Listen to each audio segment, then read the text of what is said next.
Hi guys, we'll be starting with lesson 23, the cross-border insolvency. This chapter from the exam point of view or from the entire CR point of view is one of the most heavily worded chapter. But not to worry, it's not that difficult, it's manageable. Now from the examination, there are only 3 questions that can be framed from this chapter. Only 3 questions. You know these 3 questions and you're sorted. One is a unicitral model law क्या होता है. Secondly, unicitral model law के अंदर एक part आता है जो है concurrent proceedings. वो एक independently सवाल पूछ सकते हैं. या थर्ड वो लोग पूछते हैं World Bank principles. These 3 things you need to know. You should be able to elaborate for 5 to 8 marks and then you're sorted for this. Clear enough? Now let's see. First of all, cross-border insolvency. होता क्या है? From the name itself, cross-border. So, cross-border insolvency का simple meaning is a situation where the insolvent debtor has his assets in more than one country. Insolvency हो गया, कोई पे नहीं कर पा रहा है और उसके assets वर्ल्ड वाइड स्प्रेड है. मतलब क्या? तुम सोचो कि यहाँ पे एक विजय माल्या है. ओके, नाउ विजय माल्या के एसेट इधर है. He is a insolvent debtor, right और wrong? Can Vijay Mallya pay off his dates?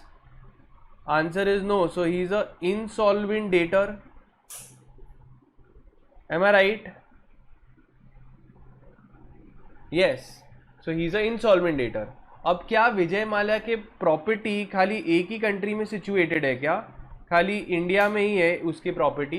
कि his property could be there in Europe also, could be there in America, could be there in Australia, all throughout the world.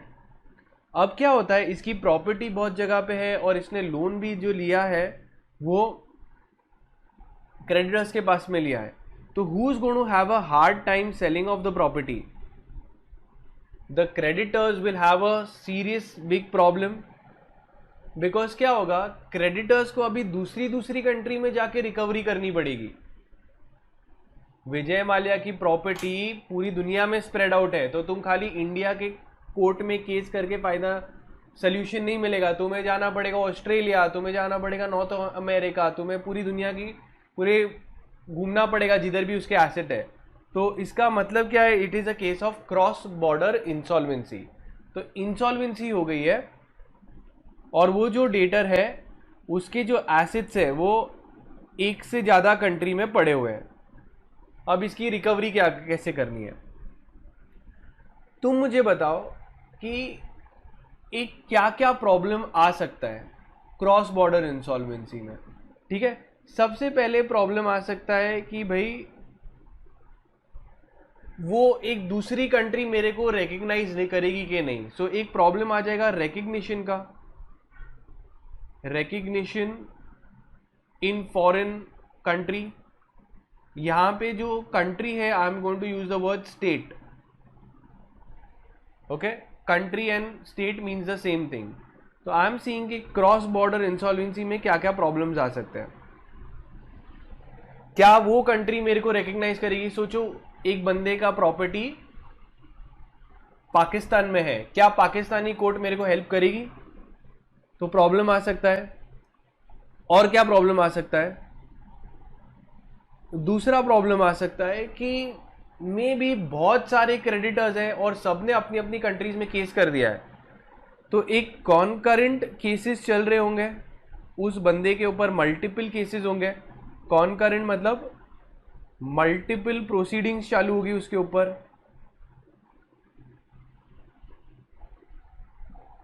तो और क्या problem आ सकता है cross border insolvency में? हम लोग को रिलीफ कैसे मिलेगा? रिलीफ जो क्लेम करनी है उसकी property he is trying to alienate में क्या करूं? ये एक नेशनल लेवल प्रॉब्लम्स है. सभी कंट्रीज को प्रॉब्लम आता ही है. तो जब भी सभी कंट्रीज को प्रॉब्लम आता है ना, तो यूनाइटेड नेशंस बीच में आता है हेल्प करने के लिए. What does United Nations do? They tell all the countries come together, एक सिंपल सोल्यूशन बताता तुम लोग को, तो सारी कंट्रीज को वो लोग बुला लेते हैं और एक United Nations convention on international trade law एक बनाया है। अब यूनिसिट्रल ने क्या बोला कि इसका प्रॉब्लम सॉल्व करने के लिए ये लोग ने एक मॉडल लॉ बना दिया। क्या बनाया, जो एग्जाम में आता है, exam question, model law, what is the United Nations model law. अब इसको ही हम लोग पढ़ेंगे। तो क्या किया ये लोग ने थोड़े लॉ बनाए, सब उसको अडॉप्ट कर लेंगे और अडॉप्शन के एकदम अच्छे से सॉल्यूशंस भी दे दिए। अब क्या क्या सॉल्यूशन देते हैं वो लोग, वो पहले बताते हैं कि भाई आपकी कंट्री में अगर कोई फॉरेन रिप्रेजेंटेटिव आया, मतलब सोचो इंडिया में से विजय माल्या है, विजय माल्या का घर है, अगर कोई यूनाइटेड स्टेट्स से क्रेडिटर आया और बोल रहा है कि विजय माल्या को मैंने लोन दिया था और विजय माल्या ने गिरवी रखा था उसका घर, आप ये घर बेच दो, तो the Indian court should not discriminate on that creditor because of nationality. Solution क्या है, सबसे पहले हम लोग उस फॉरेन रिप्रेजेंटेटिव को, पहले फॉरेन रिप्रेजेंटेटिव जो है ऑफ क्रेडिटर, उसको हम लोग क्या क्या बोलेंगे, फिक्र मत कर, हम तेरे को रिकग्निशन देते हैं, हम तेरे को रिकग्नाइज करेंगे और हमारी इंडियन कोर्ट्स तुम्हारे साथ में कोई भी किस्म का डिस्क्रिमिनेशन नहीं करेंगे। तो बोलेंगे रिकग्निशन करके क्या करोगे, हम बोलेंगे रिकग्निशन करो, आप केस इनिशिएट कर सकते हो, इंडियन कोर्ट में जाके आप केस करो, जैसे नेशनल्स केस करते हैं वैसे आप भी केस कर सकते हो। सो रिकग्निशन के बाद में they are giving them access to courts, आप आ जाओ कोर्ट में केस करो। तो बोलेंगे ठीक है मैं आता हूँ, बट क्या मेरे को काउंसिलेट जाके अलग अलग एम्बेसी से परमिशन लेना पड़ेगा। तो हम लोग बोल रहे नहीं भाई, कोई भी एम्बेसी से लेटर्स ऑफ रोगेटरी, एक किस्म का लेटर आता है काउंसिलर अप्रूवल के लिए, कुछ भी लेने की जरूरत नहीं है, आप सीधा डायरेक्ट एक्सेस टू कोर्ट। तो फॉरेन रिप्रेजेंटेटिव खुश हो जाएगा कि भाई वाह, ये क्या अच्छा मॉडल लॉ है कि मेरे को डरने का नहीं कि मैं फॉरेनर हूँ, मैं सीधा कोर्ट में केस कर सकता हूँ जैसे नेशनल केस करता, नेशनल क्रेडिटर करता। और क्या आता है नेक्स्ट, क्या प्रॉब्लम, एक्सेस भी दिया, रिकग्निशन भी दिया। बोलेंगे इंडियन कोर्ट्स या जो भी ग्लोबल लेवल पे जो भी कंट्री में तुम जाओगे, वो लोग तुमको रिलीफ भी दे सकते जैसे नॉर्मल कोर्ट्स रिलीफ देती है। मतलब क्या, अगर एक यूएस का बंदा यहाँ पे आया, उसको रिकग्नाइज किया हम लोग ने, उसको एक्सेस भी दिया, फिर उसको रिलीफ भी देंगे। रिलीफ में क्या देंगे उसको हम लोग, एक इंजंक्शन दे सकते हैं, हम लोग उसको बोल सकते हैं आपको इंजंक्शन दे सकते हैं, हम लोग स्टे ऑर्डर दे देंगे, हम लोग तुमको कोई भी किस्म का इंटरिम रिलीफ दे सकते हैं। ओके, तो जो भी अदर रिलीफ्स होगा हम लोग सब आपको देंगे। तो इससे होगा क्या, फॉरेनर्स अभी लोन देने से डरेंगे नहीं। अब इंडियन भी किसी को लोन देना है फॉरेन कंट्री में, तो मुझे डरने की जरूरत नहीं है। मुझे पता है यूनाइटेड नेशन मॉडल लॉ है जो बोल रहा है कि मेरे पास एक्सेस का राइट है, मेरे पास केस इनिशिएशन का राइट है, मेरे पास सब कुछ राइट्स है, मेरे को काउंसिलेट अप्रूवल, लेटर्स रोगेटरी कुछ भी करने की जरूरत नहीं है। नाउ व्हाट इज द, तो ये सब रिलीफ्स है। अब देखते हैं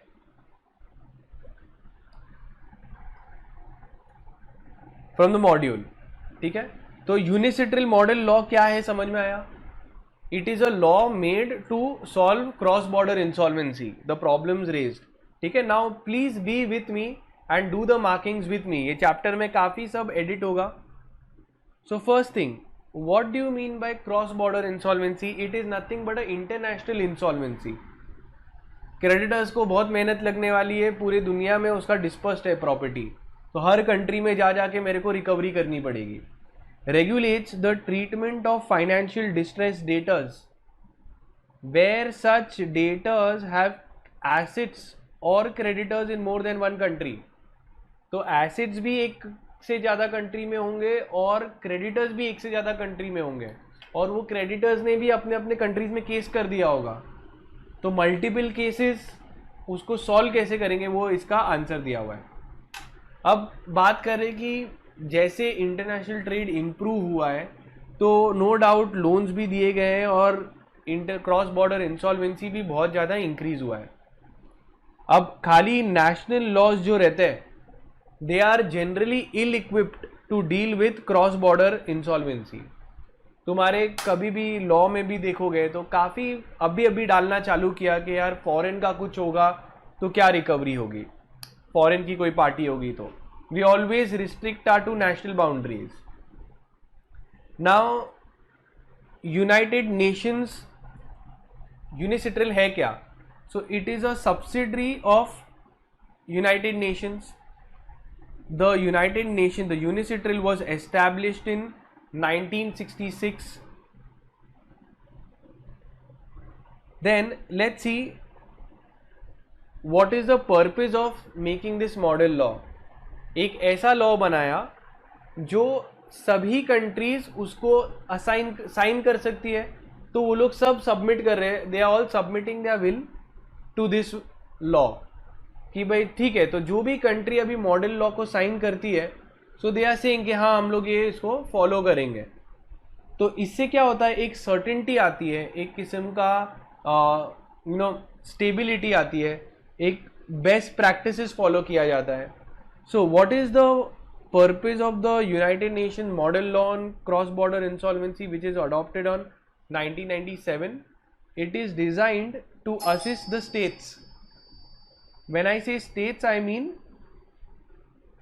country, to equip their insolvency law with the most modern, harmonized and fair and lawful framework.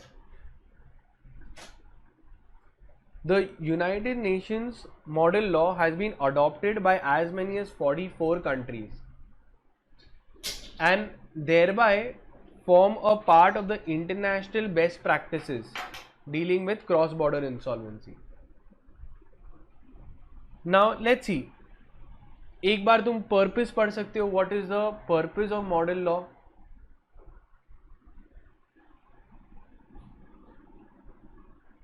Let's see, there are few definitions that you need to know before you start. पहली बात, I told you all, what do you mean by a foreign proceedings. अगर मैं एक creditor हूँ, मैंने loan दिया है एक कंपनी को और मुझे पता चला कि उस कंपनी स्विट्जरलैंड की कंपनी है और स्विट्जरलैंड में उसके ऊपर किसी ने केस किया है दूसरे क्रेडिटर ने, तो मेरे पॉइंट ऑफ व्यू से, इंडियन के पॉइंट ऑफ व्यू से, जो स्विट्जरलैंड में जो केस चल रहा है मैं उसको बोलूँगा एक foreign proceedings. So foreign proceedings क्या होता है? It is a proceedings, it is a case, it's a judicial proceedings in a foreign country and relating to insolvency. Next, foreign main proceedings and foreign non main proceedings. समझते क्या है? जब multiple countries में case हो गया तब क्या होता है? Let's take this example only. अब ये बंदे के एसिड सब जगह हैं विजय माल्या के, तो हम लोग बोलेंगे कि भाई इंडिया के अंदर मेजर एसेट्स जिधर हैं, जो डेटर के जो मेजर एसेट्स है, उस कंट्री को हम लोग बोल सकते हैं कि it is the major assets. Mallya के किधर होंगे? In India. So wherever the major assets are there, और उस कंट्री के अंदर जो भी केस होगा हम लोग उसको बोलेंगे main proceedings. So what we are saying कि मल्टीपल केसेस हो रहे होंगे माल्या के ऊपर, इंडिया में, अब्रॉड में, यूके में, यूएस में, अलग अलग हो सकते हैं. तो which is the main proceeding? The main proceeding is where the debtor's center of vital interest lies, where the majority assets or the majority interest lies. उस country में हम लोग बोलेंगे it's the main proceedings. Let's take another example. If I say that a US company has gone bankrupt, उसके लिए सब world में उसकी प्रॉपर्टी डिस्पर्स थी, सब केसेस कर रहे हैं, सब अपनी अपनी कंट्री में केस कर रहे हैं, तो यहाँ से मेन प्रोसीडिंग कौन सा होगा? तो उस कंपनी के सबसे मेजर एसेट्स किधर होंगे? यूनाइटेड स्टेट्स में. तो दैट कंट्री में जो केसेस चल रहे हैं उसको बोलेंगे मेन प्रोसीडिंग्स, और उसके अलावा कहीं पे भी होगा other than the main proceedings will be called as non main proceedings. So foreign main proceedings किधर है? Where the debtor has its centre of main interest. Non main proceedings क्या होता है? It is other than the main proceedings. Foreign representative क्या होता है? Creditor का कोई बंदा आया है, सोचो इंडिया कोर्ट में कोई क्रेडिटर का बंदा है, बोल रहा है कि मैं रिप्रेजेंट कर रहा हूँ XYZ बंदे को. सो it is a person authorized in a foreign representative to administer the recognition. Just remember it's a representative. Foreign court मतलब क्या? दूसरी कोर्ट. स्टेट यहाँ पे बोल रहे हैं, state will be called as country, and घड़ी घड़ी वो लोग बोलते हैं इनएक्टिंग स्टेट. तो instead of the state they use the word enacting state. Why enacting state? Because it has enacted the model law. तो अगर मैं बोल रहा हूँ इंडिया में विजय माल्या है, तो India will be the enacting state, और उसके अलावा दूसरी सारी प्लेसेस हमारे लिए क्या होगी? It will be called as a foreign place, foreign country. Okay, so enacting state is from our point of view, and from our point of view that is the enacting state. और दुनिया की और दूसरी सारी countries क्या होगी? enacting state. Now let's understand scope of the application. ये जो मॉडल लॉ बनाया है, क्यों बनाया है? असिस्टेंस चाहिए हम लोग को. असिस्टेंस किधर चाहिए? enacting state में. फॉरेन कोर्ट को कांटेक्ट करना है enacting स्टेट में. सोचो कि एक Australian court wants to talk to Indian court, तो ये फॉरेन कोर्ट हो गया. It wants to speak to another country, basically Indian court. So assistant is sought in the enacting state by a foreign court. तो एक particular state जिसने model law enact किया है, उस कंट्री के अंदर कोई दूसरी कोर्ट को पूछना है. तो सोचो विजय माल्या का ही एग्जाम्पल ले रहे हैं. विजय माल्या के लिए इंडिया है. अब क्या हो गया? यूएस की कोई कोर्ट है, उसको इंडियन कोर्ट के अंदर आके बात करना है कि भाई क्या एसेट्स है, कितने एसेट्स है, आप हमको दो. तो assistance is sought by the foreign court in the enacting state. Reverse भी हो सकता है, enacting state wants to talk in the foreign court, तो भी चलेगा. So assistance is sought in a foreign state. Then when there is concurrent proceedings के लिए भी कवर करता है. और लास्ट में अगर क्रेडिटर्स का इंटरेस्ट भी रिप्रेजेंटेटिव रहेगा. Now let's see this what we read. Definition was given under article 2. This is given under article 1 कि मॉडल लॉ का स्कोप क्या है. किसी को असिस्टेंस चाहिए दूसरी कंट्री में, तो मॉडल लॉ बोलता है कर सकते हैं, असिस्टेंस ले सकते हैं. अब आता है आर्टिकल 3. आर्टिकल 3 क्या बोलता है? अब याद रखना, जितना मार्किंग दिया बस उतना ही करो, more than sufficient. It will cover all your past year papers. Now article 3 बोल रहा है कि अगर कॉन्फ्लिक्ट हो गया between the model law and your national law, national law और मॉडल लॉ में कॉन्फ्लिक्ट हो गया, तो कौन सा वाला प्रिवेल करेगा? So what is this? The national law will prevail. Model law voluntarily तुम कर रहे हो, तो अगर हम जानने के बावजूद, हम जानते हैं मॉडल लॉ क्या है, फिर भी मैं हट के कुछ और अग्रीमेंट कर लिया कोई कंट्री के साथ में, कुछ और ट्रीटी कर लिया, तो ऑब्वियसली मॉडल लॉ कोई कोर्ट हो, it's not something that can be enforce. You know, United nation is taken least seriously. Okay, कोई फॉलो नहीं करता है, कितनी कंट्रीज दे उनके अगेंस्ट करते हैं, but model law is a toothless tiger, can't really do much except lay down the principles. So अगर कोई नेशनल लॉ और मॉडल लॉ में कॉन्फ्लिक्ट हो गया, तो ऑब्वियसली हम लोग बोल रहे हैं कि भाई तुम्हारे नेशन का ही चलाना, तुम अगर ऐसे खुद के नेशन के बनाओगे तो ज़्यादा तुम लोग सक्सीड नहीं करोगे, because not many people would want to invest. Here we are talking that if there is a treaty, maybe let's say Indo Mauritius treaty है, तो हम लोग ने खुद के बातचीत लिखा हुआ कैसे जाना है, तो फिर मॉडल लॉ, जनरल लॉ जो है वो नहीं अप्लाई होगा on this specific thing. Then comes competent court. तो कॉम्पिटेंट कोर्ट बोल रहे कि इंडिया में मैटर चल रहा है, तो competent court will be of that country which is the competent to deal with insolvency matters. So model law is saying the functions under model law will be done by court. तो कौन सी court? The court which has the jurisdiction in that country. So in the model law are who are competent to perform those functions in the state. So अगर company की insolvency है India के अंदर, तो कौन उठा पाएगा उसको? NCLT. तो they will deal. Now we are coming to क्या क्या है पावर्स इनके पास में. Right of direct access. Foreign representatives रहते हैं, वो लोग को एक्सेस हम लोग ने दिया है कि आप लोग हमारे इंडियन कोर्ट्स को आप एक्सेस कर सकते हो.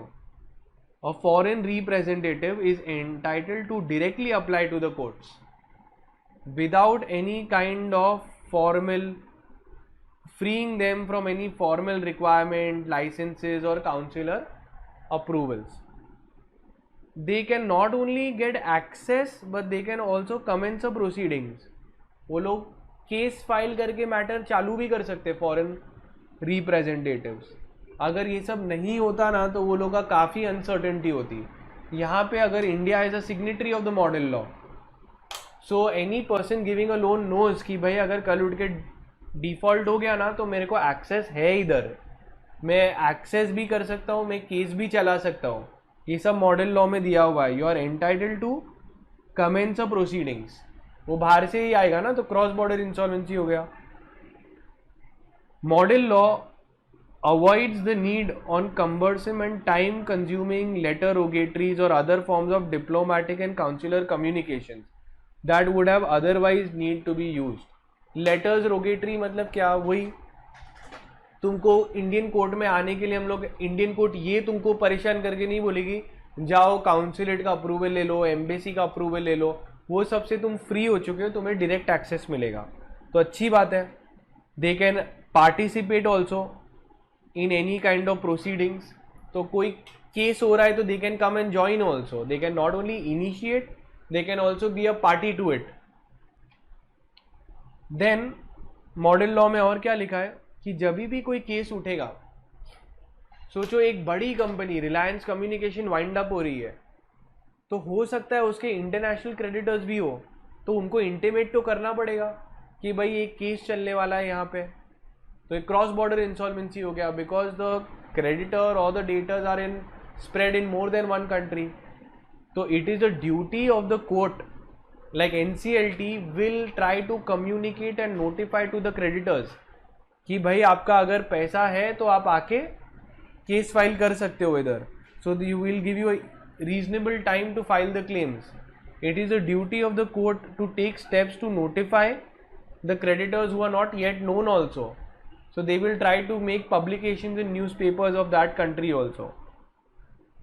Now coming to application for recognition of foreign proceedings. Same thing, a foreign representative may apply to the court for recognition of a foreign proceedings in which the foreign representative has been appointed. मतलब क्या? एक foreign representative, creditor का representative Indian court में आया है, तो हम लोग बोल रहे क्या हुआ भाई, तो बोलेगा भाई एक दूसरा केस चालू है, आप प्लीज रिकग्नाइज करो उसको. सो द इंडियन कोर्ट्स और the enacting state will recognise, ठीक है आपका केस वहां पे चालू है, हम लोग उसमें ध्यान रखेंगे उसको. So the foreign representatives can bring to the notice of the Indian courts also that there is a foreign matter going on or foreign proceedings going on. Next, subsequent information, अगर foreign representative को कुछ पता चला, कोई judgment आया, कोई substantial change हो गया proceedings के अंदर, तो वो भी उस foreign representative को बताना पड़ेगा in the enacting state. तो एक enacting state होगा, मतलब हम लोग के point of view से, और दूसरी कंट्रीज होगी फॉरेन स्टेट. तो फॉरेन के अंदर कोई केस भी हो रहा है तो वहां का रिप्रेजेंटेटिव आके इधर बताएगा कि भाई आप इधर केस कर रहे हो, उधर भी केस है. अब उसका क्या होगा सोल्यूशन, वो हम लोग देखेंगे आगे मॉडल लॉ में. रिलीफ मांग सकते हैं वो लोग फॉरेन रिप्रेजेंटेटिव. अब क्या क्या रिलीफ है, रिलीफ दिया हुआ है 19 के अंदर, रिलीफ दिया हुआ है 20 के अंदर, और रिलीफ दिया है 21 के अंदर. 21 वाले रिलीफ में सभी कवर हो जाते हैं. तुम ही सोचो क्या क्या रिलीफ मांग सकते हो, नॉर्मल मैटर है ये, बस खत्म. क्या क्या रिलीफ मांग सकते हो तुम स्टे लगवा सकते हो कि भाई स्टे कर दो कोई भी एक्शन. तुम बोल सकते हो उसको सस्पेंड, उसको डेटर को बोलो बेचने का नहीं प्रॉपर्टी. तुम बोल सकते हो मेरे को एग्जामिनेशन करना है विटनेसेस का, मेरे को सवाल पूछना है, मेरे को देखना है क्या है काउंटर, मेरे को कोई प्रॉपर्टी के ऊपर कोई मैनेजर को अपॉइंट कर दो, entrust the management to someone, extend the relief, ये सब हम लोग मांग सकते हैं. Protection of creditors, so even the court will say that it is our duty to protect the creditors who have extended the loans. It is the duty to ensure that they are adequately protected. Any actions which are detrimental to the creditor will bring to the notice of the court कि court आप देखो ये गलत ना करे मेरे साथ में, ये गलत हो रहा है. तो मॉडल लॉ एक्सप्रेसली बोलता है कि कोई भी फॉरेन रिप्रेजेंटेटिव क्रेडिटर का अगर उसको लग रहा है कि उसका राइट्स वायलेट होगा तो कोर्ट उसको प्रोटेक्ट करेगी, और जो भी गलत काम हो रहा है उसको हम लोग रोक लगा देंगे, हम लोग उसको स्टॉप करेंगे. So model law expressly provides that a foreign representative having a standing to initiate a case initiate actions to avoid acts which are detrimental to the creditor. Next, intervention by a foreign representative in the proceedings. एक foreign representative intervene भी कर सकता है कोई proceedings के अंदर. The purpose is to avoid denial of standing to foreign representatives. So जो भी कोर्ट है वो फॉरेन रिप्रेजेंटेटिव्स को डिनाई नहीं कर सकती है, रिकग्निशन देगी, एक्सेस देगी, रिलीफ देगी.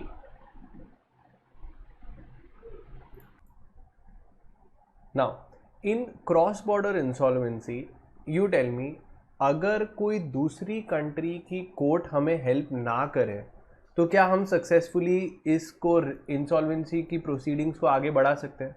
अगर एसेट्स उधर दूसरी कंट्री में है और ये कोर्ट को असिस्टेंस की ज़रूरत है, तो don't you think that other court should leave aside the ego, should leave aside the problem of nationalism and cooperate with the other countries' courts? Yes, so that is one important and baseline. तो इसमें होता क्या है कि दोनों ही countries की courts और representatives को आपस में कोऑर्डिनेट करना चाहिए कि यार चलो ठीक है, नेशनल बाउंड्रीज़ को हटाओ और हम लोग इसको इंसॉल्वेंसी को रिजॉल्व करते हैं बाउंड्रीज, टेरिटोरियल बाउंड्रीज़ के सोचे बिना. अब इसमें क्या होता है, दोनों ही कंट्रीज़ के जो रिप्रेजेंटेटिव्स रहते हैं, may be this court needs help from a foreign court, तो the foreign court should provide assistance and they should together joining hands should try to resolve the insolvency. अब जब ये लोग को असिस्टेंस की ज़रूरत है, कोऑर्डिनेशन की ज़रूरत है, do you think we should tell them जाओ आप अप्रूवल्स लेके आओ, आप काउंसिलेट के पास में अप्रूवल लेके आओ, लेटर ऑफ रोगेटरी, ये जो फॉर्मल अप्रूवल लेना पड़ता है, कि स्ट्रीमलाइन करना चाहिए कि आप फटाफट अप्रूवल लो और फटाफट कोऑर्डिनेट करो. So basically not only coordination has been provided but also direct communication between them is allowed. When I say direct मतलब तुम्हें कोई भी काउंसिलेट की अप्रूवल नहीं लेना है, सीधा फ़ोन घुमा सकते हैं, दूसरी कोर्ट को बोल सकते हैं कि आप हमें इस बात पे हेल्प करो और वो कर सकते हैं. Now obviously there will is lesser formalities, what I mean to say. Now let's see. So the core, this is the core important aspect of model law, is that the courts, in order to resolve the cross-border insolvency in an optimal and efficient manner, we require the courts to cooperate to the maximum extent possible. Now when I say they are cross-border insolvency, they are saying that you should cooperate and communicate. They are saying direct communication is permitted. As we have seen, direct communication मतलब क्या, all the necessary procedural formalities of letter rogatories basically means getting this consular approvals to get things done. You know how long process it will be. So direct communication should be there between the courts and the foreign representatives. Not only this, even the foreign representatives, the foreign liquidators, foreign resolution professionals appointed, they should also coordinate between themselves to the maximum extent possible. So cooperation between the persons who have been appointed to administer the assets should be done. Okay. Now this cooperation and coordination includes the courts can take assistance कि भाई किसको appoint करना है, communication of information, अगर कुछ information communicate करना है या प्रोक्योर करना है तो हम लोग डायरेक्टली कर सकते हैं, कोऑर्डिनेट कर सकते हैं साथ में मिलके के हम evidence and all those stuff. Then any kind of implementation of agreement के लिए और coordination of any concurrent proceedings. So everything basically will be done in a coordinated manner. Now coming to the most important part after unilateral model law is the concurrent proceedings. Now concurrent proceedings can come as an independent question. समझते, concurrent मतलब simultaneous proceedings are going on all throughout the world. तो समझते क्या scene है. अब हम लोग ने जैसे देखा कि अगर एक इनैक्टिंग स्टेट है, enacting state means the state which has enacted the model law, उसको असिस्टेंस चाहिए एक फॉरेन कोर्ट में, उसको असिस्टेंस चाहिए फ्रॉम अ फॉरेन कोर्ट. अब किस टाइप का assistance we could want, we could tell the foreign court उसके जो एसेट्स है उसको सीज कर दो, उसके ऊपर स्टे लगा दो, उसके ऊपर इंजंक्शन लगा दो, तो हम लोग डायरेक्ट कम्युनिकेशन कर सकते हैं. ओके, नाउ लेट्स सी. अभी कॉनकरेंट प्रोसीडिंग्स देखते हैं. अब just understand this is very very important. ठीक है, सबसे पहले हम बात कर रहे हैं एक इंसॉल्वेंट डेटर की. इंसॉल्वेंट डेटर मतलब क्या, डेटर कुड नॉट पे ऑफ हिज ड्यूज, तो अब इसके एसेट्स बेच दिए जाएंगे. अब हम लोग पूछते हैं कि भाई तेरे एसेट्स किधर है, तो बोल रहा है मेरी ये सारी कंट्रीज में एसेट्स है. तो इसे ठीक है, कहाँ कहाँ एसेट्स है, तो यहाँ पे देख सकते हो यूएसए में एसेट्स है बंदे के, इंडिया में एसेट्स है और अफ्रीका में एसेट्स है, जर्मनी में एसेट्स नहीं है. फिर हम बोलेंगे ठीक है भाई तेरी प्रॉपर्टी तो all over the world spread है, तुम्हारे क्रेडिटर्स जिनको पैसे देने वो कहाँ कहाँ के हैं, तो वो ये चारों ही कंट्रीज में क्रेडिटर्स पड़े हुए हैं. तुम मुझे बताओ कि यूएसए का क्रेडिटर किधर केस करना प्रिफर करेगा. यूएसए की प्रॉपर्टी यूएसए में, तो उधर ही प्रिफर करेगा. अफ्रीका का क्रेडिटर किधर केस फाइल करना प्रेफर करेगा, it will be there in Africa. India का क्रेडिटर किधर प्रेफर करना केस फाइल करना, he'll prefer in India because बाजू में ही प्रॉपर्टी है, it's easy for the creditor. Now from these things can I say concurrent proceedings will go on, simultaneous proceedings will go on in more than one country? Yes. अब जब भी simultaneous proceedings चलते हैं तो उनको determine करना पड़ेगा कि मेन प्रोसीडिंग्स कौन सी है और नॉन मेन प्रोसीडिंग्स कौन सी है. इसमें से मुझे देख के मुझे बताओ कि सबसे इंपॉर्टेंट कंट्री कौन सी है यहाँ पे एसेट रिकवरी के लिए. Where is the centre of vital interest of the debtor. तो since his property is majorly situated in India, we can say that is vital interest, center of vital interest is in India. Therefore, this will be called as a foreign main proceedings. और उसके अलावा कहीं पे भी case हो रहा होगा, that will all be called as foreign non-main proceedings. ठीक है, apart from the main proceedings. अभी देखते हैं. तो यूएसए के अंदर जो केस चल रहा है उसको हम लोग बोलेंगे नॉन मेन. अफ्रीका में भी जो चल रहा है केस उसको बोलेंगे नॉन मेन. और मेन कौन सा हो जाएगा, इंडिया का. अब आता है कि जर्मनी का creditor, where will he prefer filing the case. He would also prefer filing in Germany, but क्या जर्मनी में एसेट्स है, नहीं. तो जर्मनी में एसेट्स नहीं है. सो डोंट यू थिंक ये जो क्रेडिटर है उसको अभी उसकी कंट्री में क्या केस फाइल कर सकता है. तो यहां पे बोल रहे थे Germany guy can not file the case in Germany. Why? Because there are no assets in Germany. तो जर्मनी का जो क्रेडिटर है वो बोलेगा यार ये डेटर के तो इधर कोई भी एसेट्स नहीं है, दूसरी कंट्रीज में है, मेरे को दूसरी कंट्रीज में ज्वाइन करना पड़ेगा. So if first important thing that if the debtor, if the debtor does not have assets in a particular country, then no case can go on in that country. It will all have to be filed by the main proceedings are done. Clear? So let's see what it is given in the module. Now try to understand what I'm trying to say. Commencement of a proceedings after recognition of foreign main proceedings. एक बार foreign main proceeding decide कर दिया कि India में उस बंदे का centre of vital interest है तो इंडिया है. एक बार फॉरेन मेन प्रोसीडिंग पता चल गया.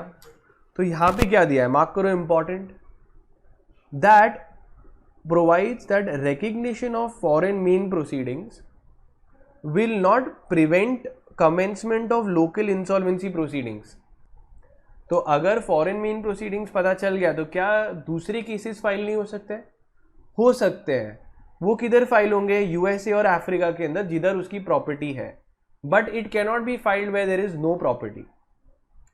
सो no doubt once the main proceeding is decided then the cases can be filed in countries, in any other country also, provided there are assets in that country.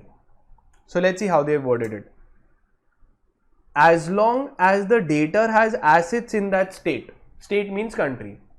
So provides that recognition of a foreign main proceedings will not prevent commencement of local proceedings as long as the debtor has assets in that country. अब ऊपर देखते हैं. After recognition of foreign main proceedings, a proceedings under the law of the enacting state relating to insolvency may be commenced. मतलब एक country के अंदर हमारे point of view से देखेंगे, तुम वो रेसिडेंट के कंट्री तो तुम्हारे लिए वो इनएक्टिंग स्टेट होगा, दूसरी कंट्रीज फॉरेन स्टेट होगी. तो अगर हम देख रहे कि enacting state relating to insolvency may be commenced only if the debtor has assets in that state. तो कभी कमेंस कर सकते हो only if the debtor has assets in that state. Then comes, this is your article 28. Then comes article 29. Article 29 is also very simple. They are saying चलो भाई अभी multiple cases होंगे, multiple proceedings होगी, concurrent proceedings होगी, तो जितना हो सके कोर्ट्स को आपस में coordinate and cooperate करना चाहिए. So gives guidance to the court dealing with the assets of the debtor where there is a foreign proceedings and local proceedings at the same time. Foreign countries में भी case चालू है, India में भी, अपने enacting state में भी case चालू है. तो हम लोग को जितना हो सके कोऑर्डिनेट एंड कोऑपरेट करना चाहिए. सो The salient features is embodied under Article 29 is that commencement of a local proceedings will not terminate a foreign proceedings. अगर local proceedings हुआ है तो इसका क्या मतलब है कि दूसरी कंट्रीज में केस नहीं हो सकता है, it will not prevent it. The principle is essential for achieving the objectives of the model law in that it allows the courts in the enacting state in all circumstances to provide relief in favor of the foreign proceedings. तो हम लोग भी foreign proceedings के related relief दे सकते हैं. Now let's see what it means. Article 30 क्या बोल रहा है? Article 30 states that when a matter is going on in more than one country, then the courts should seek cooperation and coordination. अब देखते हैं,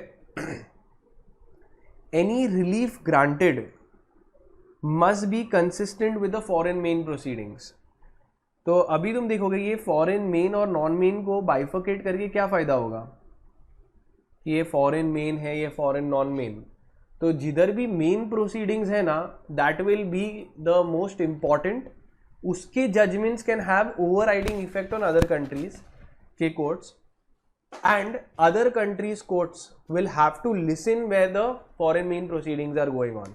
मतलब यूएसए की कोर्ट को पता है कि यहाँ पे हम लोग नॉन मेन में है, तो हमको मेन का सुनना पड़ेगा. एक बार मेन डिसाइड हो गया तो नॉन मेन को कोऑर्डिनेट एंड कोऑपरेट करना पड़ेगा.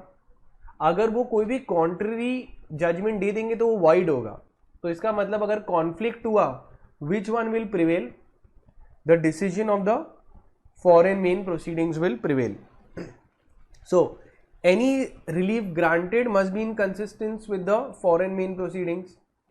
If a foreign main proceeding is recognised after recognition of non main, तो पहले नॉन मेन डिसाइड हो गया था, तो सोचो पहले केस यूएसए में हुआ था, फिर बाद में इंडिया में केस हुआ, तो the foreign non main matter was proceeded first and then main में आया था. तब क्या होगा, जब मेन डिसाइड हो गया तो नॉन मेन वाले को अपने मॉडिफाई करना पड़ेगा they are orders as what the main proceedings में बोला गया है. So the non main proceeding में वो यूएस की कोर्ट या वो दूसरी कोर्ट को रिव्यू करना पड़ेगा और अपने ही ऑर्डर्स को मॉडिफाई करना पड़ेगा अगर वो if it is inconsistent with the foreign main proceedings. And after recognition of the foreign non main proceedings, एक नॉन मेन डिसाइड हो चुका है तो क्या दूसरा नॉन मेन भी चालू हो सकता है? यहाँ पे नॉन मेन डिसाइड हो चुका है तो क्या अफ्रीका में भी नॉन मेन चल सकता है? Answer is yes. और ये लोग को आपस में कोऑर्डिनेट एंड कोऑपरेट करना पड़ेगा. So, if after the recognition of foreign non-main, another non-main proceeding is recognized, the court shall grant, modify, terminate the proceedings relief according to the main proceedings, जो main court में बोला गया है. The key issue here to settle this kind of matters is to promote coordination, cooperation and consistency. तुम ही देखो, ऐसा नहीं होना चाहिए कि इंडिया की कोर्ट कुछ और, the court should not and up fighting between with each other. तो हम लोग ने क्या किया है, मेन को डिसाइड कर दिया है और मेन जो बोलेगा ना वो ओवरराइडिंग इफेक्ट्स हो गए दूसरे कंट्री के कोर्ट्स के ऊपर. Then comes your article 32 rule of payment in concurrent proceeding. So concurrent proceeding में भी 5 to 8 मार्क्स का आ सकता है, तो you have all these points, you can write it down. Now rule of payment में क्या है, तुम देखो अगर कोई क्रेडिटर को दूसरे कंट्री के अंदर पैसे मिल चुके हैं, लेट्स से अगर यहाँ के यूएस के बंदे को रिलीफ मिल चुका है, this creditor has got some money, so he is pretty happy, but he didn't get full amount, he got some less amount. So then for the balance he will come in India, he will say कि भाई मेरा पैसा अभी भी बाकी है debtor के पास है, डेटर में इंडिया में मेजर एसेट से मैं वापस केस करूँगा. So in some another territory he has already got some payments. Now when he comes in India, the other creditors, imagine करो उन लोगों को अभी तक कुछ मिला नहीं है, तो क्या इस बंदे को जो ऑलरेडी पैसे कुछ मिल चुके हैं, क्या उसको वापस प्रेफरेंस मिलेगा कि उसको होल्ड पे रखेंगे कि भाई जब तक ये तेरे दूसरे वालों को नहीं मिलता है तेरे को अभी रुकना पड़ेगा क्योंकि तुझे पहले ऑलरेडी मिल चुका है. सो once if a creditor has received certain payments in another jurisdiction, in another territory, then he shall not be given payments unless the others also receive up to their proportion of the same. The creditors of the same class have received lesser than him, then obviously these people will get the benefit and he will be kept on hold. Let's see how they framed it. So a creditor who has received a part payment in a foreign state may not receive a payment for the same claim in the proceedings of the enacting state. तुझे already कोई दूसरे country में part payment मिल चुका है, तेरे को हमारी country में अभी पेमेंट नहीं मिलेगा. So long as, तब तक as the payment to other creditors of the same class is proportionately less than the payment the creditor has received. मतलब 3 क्रेडिटर है, सबको 30-30 हज़ार मिलना चाहिए था, अब इसको 20 हज़ार मिल गया है, तो दूसरे क्रेडिटर्स को तो कुछ नहीं मिला है. So they have received proportionately less than what he has got. So he will not receive any payment and we will give them the payment. This is called as a hodgepodge rule. It safeguards a person who has received a payment in some other country, and this is to avoid a favorable treatment to other creditors if they have received in some other territorial jurisdiction. The third important question that comes in is your World Bank principles with respect to the insolvency laws. Now, the World Bank actually has its headquarters in USA. Its motto is freeing the world from poverty. It was constituted in 1944. Now, let's see. The World Bank with respect to insolvency, resolving the insolvency of countries, they had started their work in the 1999. In 2001, they developed certain principles and suggestions. Now these principles and suggestions were given in to strengthen the legal framework of countries. Now let's see what are these World Bank principles. Sometimes they ask in the exam. Now first they say the credit environment. The credit environment, they're giving suggestions on how a country can strengthen their insolvency systems. First is they are talking about the credit system. This credit system should be compatible credit and enforcement system. मतलब क्या, एक अच्छा खासा system होना चाहिए जिससे recover कर सकते हो डेट, सीज कर सकते हो, सेल कर सकते हो प्रॉपर्टी. एक efficient system for enforcing of the claim should be there. So they are talking of the entire environment should be good. तो मुझे ऐसा होना चाहिए कि अगर मैं इस कंट्री में लोन दूँ तो आराम से रिकवरी हो जाएगी. Second, they've given a suggestion कि जब भी रहेगा क्रेडिटर्स को आप सिक्योर्ड लोन्स दो, तो सिक्योर्ड लोन से क्या होगा कि the chances of recovery will be more, the risk of default will be lesser because we have supported by collaterals, and if you have good collaterals, the cost of financing, the interest rate will also be less. Then they are talking about the enforcement systems. These enforcement systems, the modern enforcement system should be transparent, predictable, affordable. Simply meaning कि हम लोग यहाँ से enforce करके हमारा पैसा recover कर सके. अगर conversely in opposite, अगर enforcement systems अच्छे नहीं है, recovery systems अच्छे नहीं है, तो real credit tightening हो जाएगी और हमें कभी भी लोन नहीं मिल पाएगा. Next they're talking about is the credit information system, that the information system about the individual, about his assets, about his defaults, about his credit history should be available. Now it comes as a privacy concern, becomes a huge problem because of individual से मेरा information क्यों बांटा तुमने कि मैंने default किया. सो कोई भी कंट्री के अंदर लॉ ऐसा हो जाना चाहिए कि इंफॉर्मेशन इजीली एक्सेसिबल मिल जाना चाहिए of the borrowers payment history. Next is they saying कोई भी क्रेडिट सिस्टम कंट्री का, they should encourage informal corporate workouts. Formal aspects is going to court and then selling of the properties. Informal way क्या है, you're giving certain restructuring, extending of time, writing of some part of the debt. Broad, it could be any kind of restructuring like converting your debt into equity, any kind of tax benefits by takeover of a loss making company. All of that they are giving, it's just sitting on the table and negotiating. Then comes they are giving that insolvency law system. They're saying insolvency system should aspire to, मतलब कोई भी country का insolvency system एक achieve ये चीज़ें करने के लिए अचीव करने के लिए तैयार होना चाहिए. फर्स्ट इज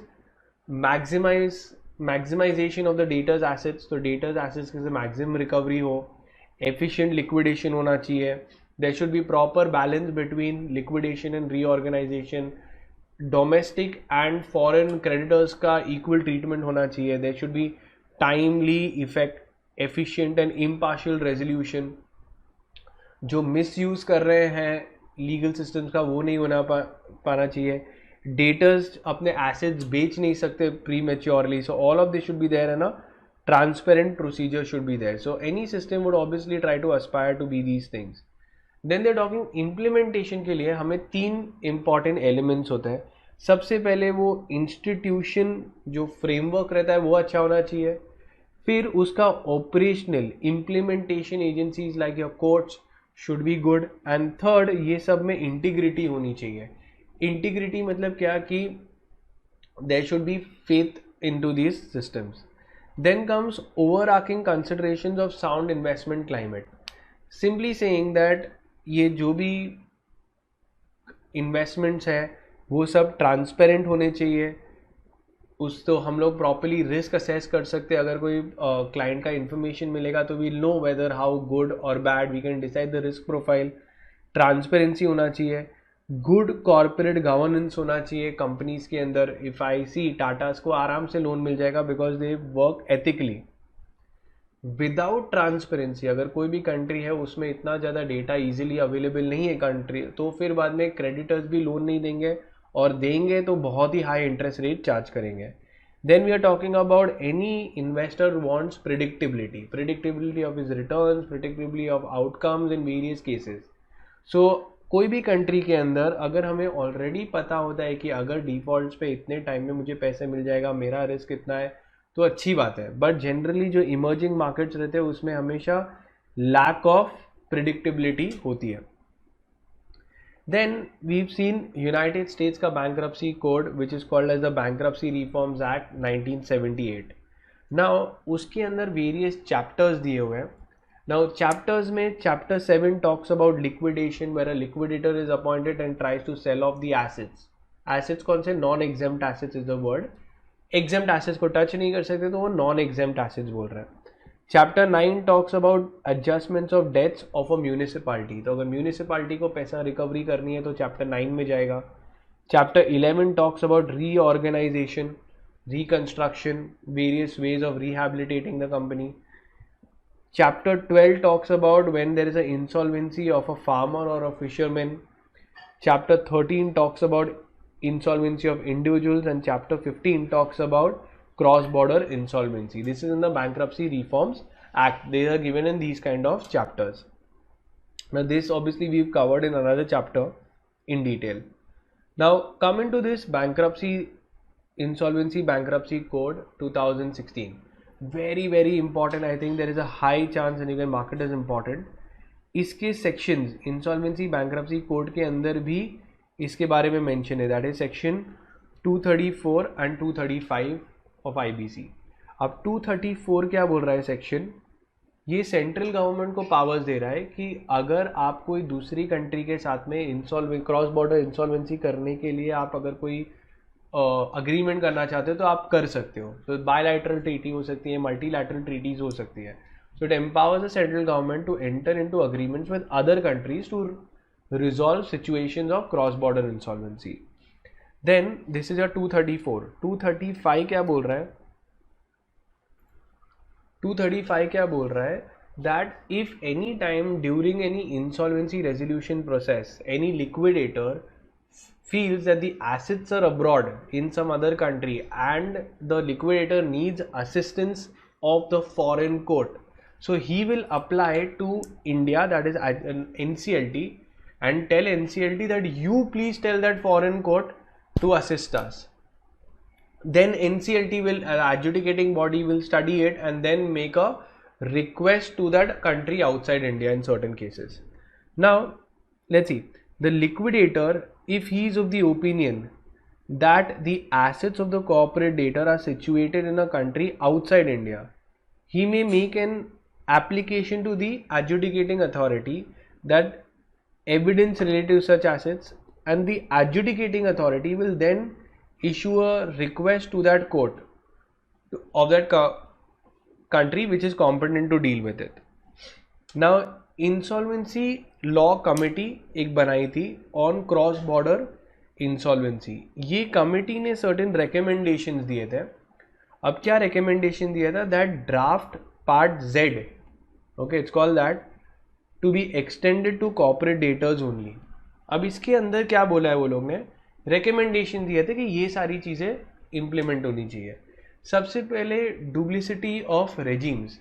इसका मतलब क्या है कि ड्यूअल रेजिम हो जाएगा to handle insolvency of foreign companies. उस कंट्री में भी चल सकता है मैटर, इस कंट्री में भी चल सकता है. अब ये जो चलेगा ये रेसिप्रोकेटरी बेसिस पे चलेगा. That is if that country is helping our citizens then we will also help their citizens if they want to enforce in India. So the model law will be adopted initially on reciprocatory basis. अब reciprocatory basis पे वो हम लोग को help करेंगे तो हम उनके representatives को इंडिया में help करेंगे. Then the center of main interest is basically where the debtor's assets are majorly situated. That place will be considered to be the foreign main proceedings. If at any time the domestic court finds that the center of my main interest is in a country abroad, then that court will have an upper hand. As we've seen, they will all try to cooperate with each other. The courts and the adjudicating authorities and the foreign courts will have a coordination, cooperation with them in respect to concurrent proceedings. Then they're talking about concurrent proceedings also. The framework is made in such a way that simultaneously foreign proceedings and domestic proceedings can go on at the same time. If at any time the adjudicating authority finds that it is against public policy, then it will not implement or take any action in that regard. Now we're done with the chapter. From these chapters, these 4 parts are very important which can come in the exam. First is they ask what is the model law, the unilateral model law. Second, they can ask you what is the concurrent proceedings. Then they tell you what is the World Bank principles, and lastly they'll ask you what is a insolvency bankruptcy code with respect to cross-border insolvency. So section 234 and 235 of IBCA 2016 talks about cross-border insolvency. In that, the insolvency committee has said that you should adopt table Z, which talks about those aspects, which is important. That is it.